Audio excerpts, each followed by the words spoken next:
आज Islamophobia day है और मैं आपसे ये जानना चाहूँगी कि जो इंतहा पसंदी है हमेशा उसको मजहब के साथ जोड़ा जाता है, खास तौर पर इंतहा पसंदी और शिद्दत पसंदी जो है उसको इस्लाम के साथ जोड़ा जाता है। यूनाइटेड नेशन की जनरल असम्बली में पाकिस्तान और चाइना की तरफ से इस्लामोफोबिया को लेके रेजोल्यूशन पास किया गया, जिसको 115 कंट्री ने सपोर्ट किया और 44 कंट्री ने इसको एब्सट्रेन किया। इंडिया ने भी इसको स्किप किया और कहा कि जो बाकी रिलीजन है, जिसमें हिंदुइज्म है, जिसमें बौद्ध है, जिसमें सिखिज्म है, इनके बारे में कौन बात करेगा। आप रिलीजोफोबिया के बारे में बात करें, आप इस्लामोफोबिया के बारे में क्यों बात करते हैं। और इस सिलसिले में क्रीज पर आने के बाद पहला बाज़ाब्ता छक्का, या यूं कहिए कि तारीखी यादगार छक्का ग्राउंड में नहीं बल्कि कौम के गाल पर रसीद किया है। वरना विफाक कंगाल और कंगाल होता रहेगा। हम ये कहने पर मजबूर हो जाते हैं कि पाकिस्तान की मईशत जो है वो रोजाना गिरावट का शिकार है। नए वजीर खजाना की आमद के साथ ही ये सवाल खड़ा होना शुरू हो गया है कि क्या पाकिस्तान की मईशत IMF के शिकंजे से बाहर निकलेगी या नहीं। सिर्फ मुसलमानों की बात करेंगे, सिर्फ उनके हकूक की बात करेंगे तो बाकी जो मिनॉरिटीज पाकिस्तान में रह रहे हैं तो उनका क्या। आखिर वो भी तो किसी मजहब से ताल्लुक रखते हैं, वो भी तो पाकिस्तानी है, वो इंसान नहीं है क्या। मुझे लगता ही है कि शायद शहबाज शरीफ पाकिस्तान के पहले वज़ीर-ए-आज़म कहीं ना बन जाएं जिन्होंने 5 साल पूरे करने हों। तौबा तौबा तौबा तौबा। आप इस्लाम को तो प्रोटेक्ट करें, लेकिन बाकी जो रिलीजन है उनको कौन प्रोटेक्ट करेगा। 1.2 बिलियन हिंदूज की बात की, 30 मिलियन उन्होंने सिख्स की बात की, इसके साथ साथ 553 जो है मिलियन है उन्होंने बौद्ध की बात की। और हमारे हालात देखें आप अपने आज, बल्कि मुझे इस हवाले से देखना नजर आया कि इस वक्त इंग्लैंड के अंदर सबसे ज्यादा अनएम्प्लॉयड जो है वो पाकिस्तानी। जिस जियो लोकेशन को पाकिस्तान अपनी स्ट्रेटेजिक टच समझता था, अपनी एक स्ट्रेटेजिक एडवांटेज समझता था, जो कि थी भी, वही आज उसके ब्रेकअप का कारण बनेगी। ये खतरा का एहसास अगर पाकिस्तान ने, हुकूमत ने, इदारों ने नहीं किया और मीडिया ने उसको प्रोजेक्ट करके आवाम को नहीं समझाया तो मैं समझता हूँ कि ये कौमी खुदकशी होगी। आप क्या समझते हैं किस तरह से इस इंतहा पसंदी को मजहब से अलग किया जा सकता है और जो दुनिया है उसको अमन और सलामती का गहवारा बना सकते हैं हम, खास तौर पे मुसलमानों को लेकर।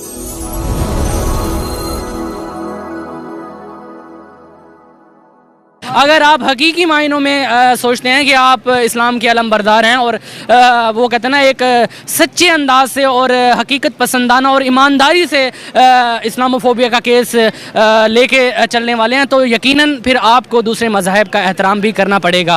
अगर सिर्फ आप वो कहते हैं ना किसी टसल में और ज़बानी जमा खर्च और अपने पॉइंट स्कोरिंग के हवाले से इस तरह के इकदाम करने हैं तो ना इस्लामोफोबिया के हवाले से जो आप स्टेप्स लेंगे वो कारआमद होंगे, ना ये चीज़ें थमेंगी, बल्कि इसमें आपको इजाफा देखने को ही मिलेगा। तो अगर आप चाहते हैं कि इस तरह के जो इक़दाम हैं उनको सराहा जाए और तमाम मज़ाहिब और पूरी दुनिया आपका साथ दे इस ट्रांस में, तो आपको दुनिया में जितने भी मज़ाहिब मौजूद हैं, जी बिल्कुल बिल्कुल, उनका एहतराम करना पड़ेगा। Religiophobia, that is the main thing. भाई ये बात की सर, पाकिस्तान इस्लाम पे रहा और इंडिया ने रिलीजियोफोबिया। एक चीज़ सर हमने देखी है, इंडिया की चीज़ हमें बड़ी पसंद आ रही है, आपसे भी बात करेंगे। पूरी दुनिया में एक ही मुल्क है जो हिंदुओं का है, हिंदुस्तान। इसके अलावा कोई दूसरा मुल्क नहीं है जहाँ पे हिंदू मेजॉरिटी में हो, ठीक है। अपने साथ साथ वो ईसाइयों को भी हकूक दिलाने की बात करता है, अपने साथ साथ वो बौद्ध की भी बात करता है, पारसीज की भी बात करता है। अगर पाकिस्तान में देखा जाए हिंदू लोगों के साथ जो हुआ आज़ादी के बाद से अब तक लेके, ये भी एक बहुत बड़ी डिस्क्रिमिनेशन है और तारीख इसकी गवाह है। जो फिगर्स हमारे सामने आते हैं, पाकिस्तान अपने मुल्क के अंदर जो माइनॉरिटीज़ के साथ जो रिलीजियोफोबिया कर रहा है उसके बारे में बात क्यों नहीं करता। यार शाइला, ये इतना खूबसूरत सवाल है ना, और इस जो टॉपिक को और इस मुद्दे को माशरे में बयान करने की ज़रूरत है। लोग जज्बात में आ जाते हैं और उनको जो है ना एहसासात में और अपनी भावनाओं में बहक जाते हैं, जिसकी वजह से मसाइल पेश आ रहे हैं। वरना हकीकी तौर पर अगर इस तरह की तहरीकें शुरू होती हैं, उसका जो असल मोटो है या उसकी असल रूह है वो यही है। जब आप अपने मज़हब से रिलेटेड वो कहते हैं ना सिक्योरिटी मांगेंगे, अपने मज़हब से रिलेटेड लोगों के राइट्स मांगेंगे, तो भाई आपको दूसरों के जो मज़ाहिब से ताल्लुक़ रखने वाले लोग हैं उनको भी राइट्स देना होंगे। अगर हकीकी मायने में आप समझना चाहते हैं इस पूरे टॉपिक को, तो खुलासा यही है।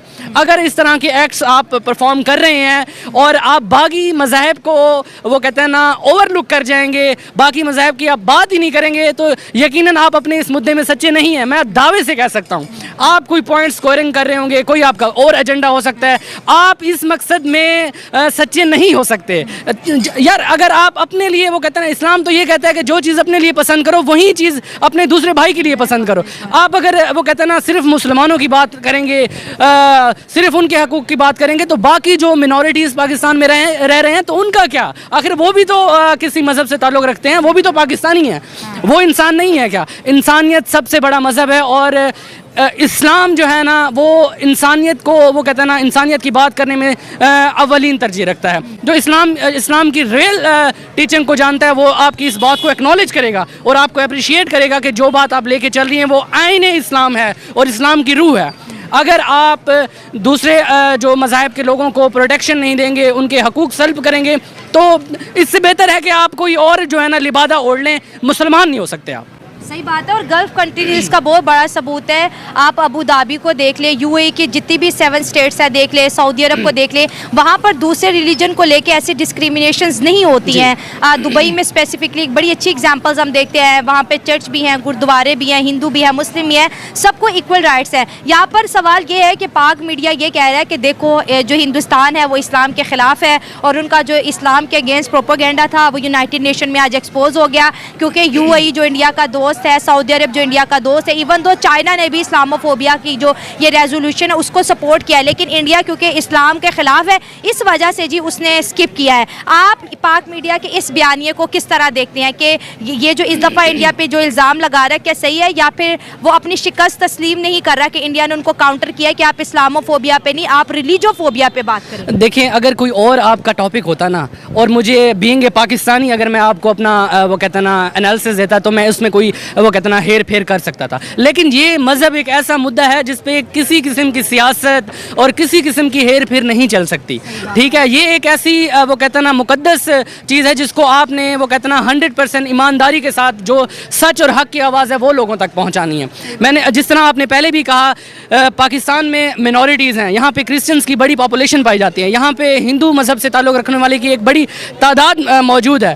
तो यही सिलसिला आप देखें कि जब मैं म्यांमार की बात करूँगा, मुसलमानों पे उधर यहाँ पे म्यांमार में जब जुल्म सितम होता है तो हमारे लोग यहाँ से आवाज़ उठाते हैं कि भाई वहाँ पर मुसलमानों पे जुल्म सितम किया जा रहा है। जब वहीं के लोग दूसरे ममालिक के लोग यहाँ पे मिनॉरिटीज़ पे, जो क्रिश्चियंस पे, जो हिंदुओं से हिंदू मज़हब से ताल्लुक़ रखने वाले लोगों के साथ जब जुल्म होता है, जब वो बात करते हैं तो इनके पास कोई जवाब नहीं होता, जो इस्लाम के ठेकेदार बने बैठे होते हैं। यहाँ ये इनका जो है ना एक डोमेन है कि भाई सिर्फ मुसलमानों का, भाई ये दुनिया सिर्फ मुसलमानों की नहीं है, दुनिया का हर मज़हब जो कि इस दुनिया पे बसता है वो इक्वल राइट्स का हकदार है। अगर आप चाहते हैं कि आपका मुल्क आगे बढ़े और आपका मुल्क एक जेन्युइन वे से एक अमन और मोहब्बत और भाईचारे का वो कहते हैं ना एक आइडियल शक्ल लेके चले, तो आपको मिनॉरिटीज़ को साथ लेके चलना पड़ेगा और उनको उनके हकूक़ देना पड़ेंगे, तब आप जो है ना एक अपनी अच्छी तस्वीर दुनिया के सामने रख सकते हैं। वरना ये जो है ना शोबदेबाजी और इस तरह के एक्ट्स ये कोई मायने नहीं रखते। नमस्कार।